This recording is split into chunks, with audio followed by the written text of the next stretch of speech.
Bonjour à tous, et bienvenue pour cette nouvelle vidéo. Je suis vraiment très content de vous retrouver. Alors ça, effectivement, ça fait 1 an que j'ai pas publié de vidéo, peut-être même plus. Alors j'avais pas forcément le temps ni l'inspiration l'année dernière pour faire des vidéos, donc je reviens enfin avec la volonté de publier à nouveau des vidéos. Donc là, on va commencer avec la reprise de la playlist sur les notions en gestion finance. Et on va voir une notion, je pense, qui peut être très utile pour beaucoup d'entre vous, notamment pour les débutants en comptabilité. On va voir ce qu'est le plan comptable général. C'est parti!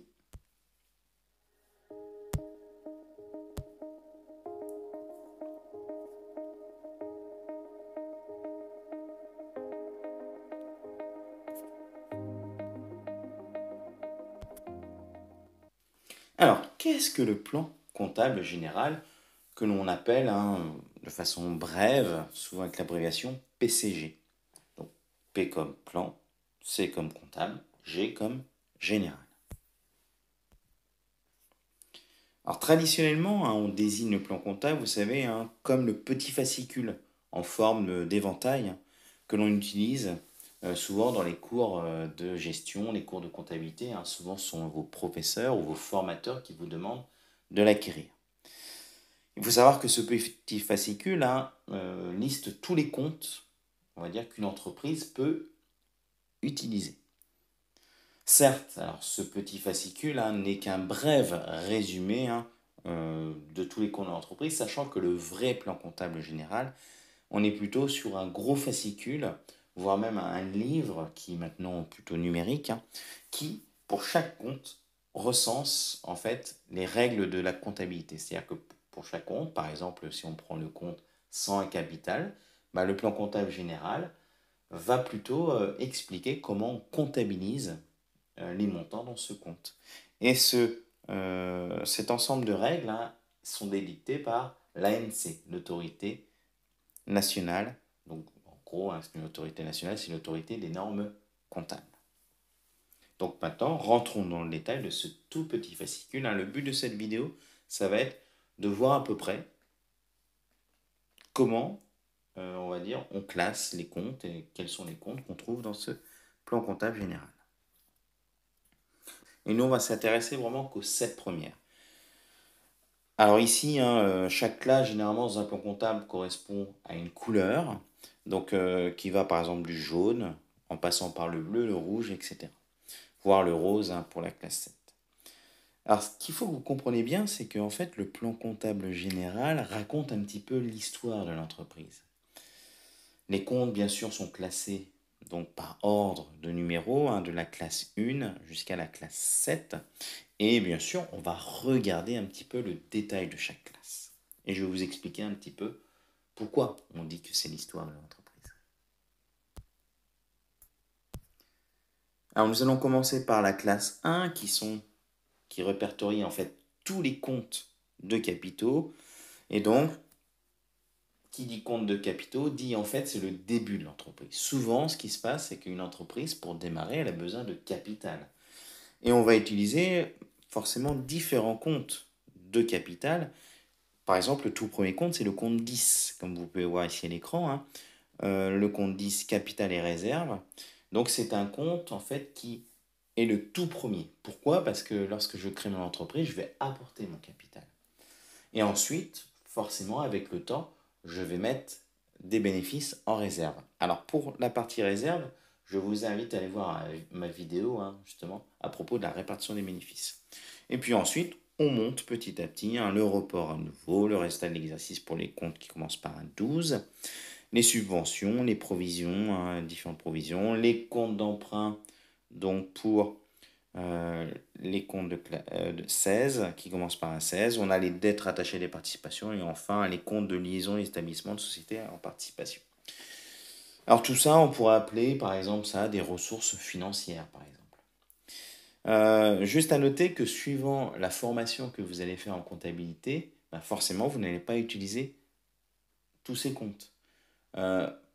Si vous débutez au niveau bac, forcément, il y a plusieurs comptes ici dans cette liste que vous n'utiliserez pas. Par contre, si vous allez jusqu'au DSCG, master, là vous aurez tendance à utiliser un maximum de ces comptes. On va passer maintenant à la classe numéro 2 qui correspond au compte d'immobilisation. Donc, comme son nom l'indique, en fait, dans cette classe, on va intégrer tous les comptes d'immobilisation. Donc, que ce soit les immobilisations incorporelles, compte 20, les immobilisations corporelles en 21. En 22, on est plutôt sur les immobilisations mises en concession. Le 23, on est plutôt sur des immobilisations en cours, c'est-à-dire en attente d'être, on va dire, d'être disponible pour l'entreprise. Le 25, on est plutôt sur les parts des entreprises liées et créances sur les entreprises liées. Là, on est plutôt sur, on va dire, la comptabilité des sociétés, donc qui est plutôt d'un niveau élevé en comptabilité. Pour les comptes 26, on est plutôt sur les participations. On a les immobilisations financières en compte 27 et les fameux un compte 28 d'amortissement. Et on a parfois les dépréciations des immobilisations en compte 29, notamment pour les terrains. Donc si vous souhaitez en savoir plus sur ces comptes et comment on les comptabilise, n'hésitez pas à voir mes différentes vidéos. J'ai fait des vidéos sur l'acquisition des IMO, notamment vous pourrez utiliser les comptes 20 et 21. Pour ma vidéo sur les amortissements, vous pourrez utiliser le compte 28.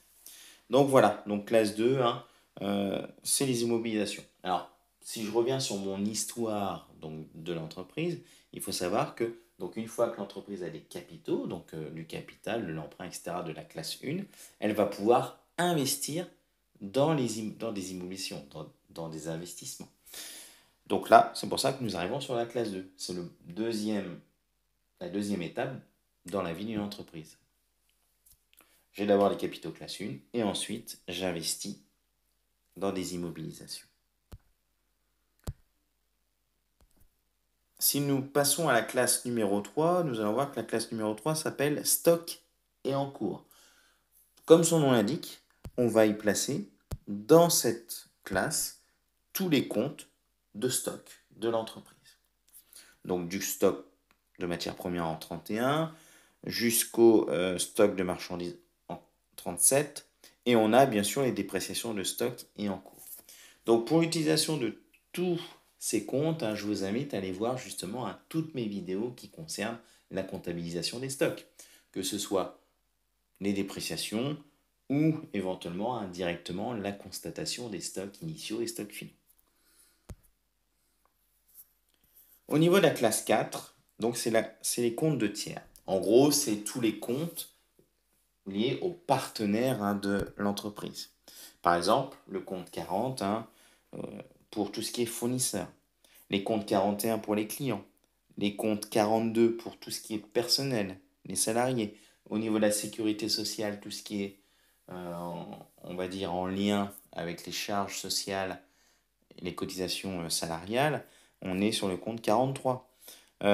Si vous devez payer des impôts, vous aurez la possibilité d'utiliser le compte 44. Les comptes 45, on est plutôt sur la compta des sociétés avec les groupes et associés. Les comptes 46, on est plutôt sur la comptabilité de niveau supérieur. On a des comptes transitoires ou d'attente. Alors, ça, c'est parfois utilisé notamment en cabinet d'expertise comptable ou même en entreprise. Par exemple, on peut imaginer, vous avez une opération, vous ne savez pas du tout quel compte utiliser. Vous pouvez utiliser un compte 47, un compte d'attente 471, en attendant de trouver le bon compte. Comme ça ne bloque pas le passage de l'écriture. On a des comptes de régularisation, donc ça c'est pour tout ce qui est un charge constatée d'avance, etc., etc. Et enfin, on a tous les comptes de dépréciation en 49, évidemment. Alors pour l'utilisation de la plupart de ces comptes, je vous invite à aller voir mes différentes vidéos qui permettent de savoir comment on comptabilise ces comptes. Alors si je poursuis avec l'histoire de mon entreprise, il faut savoir que donc l'entreprise achète des capitaux, mais il y a l'apport de capitaux en classe 1. Ensuite, on investit dans du matériel, des immobilisations.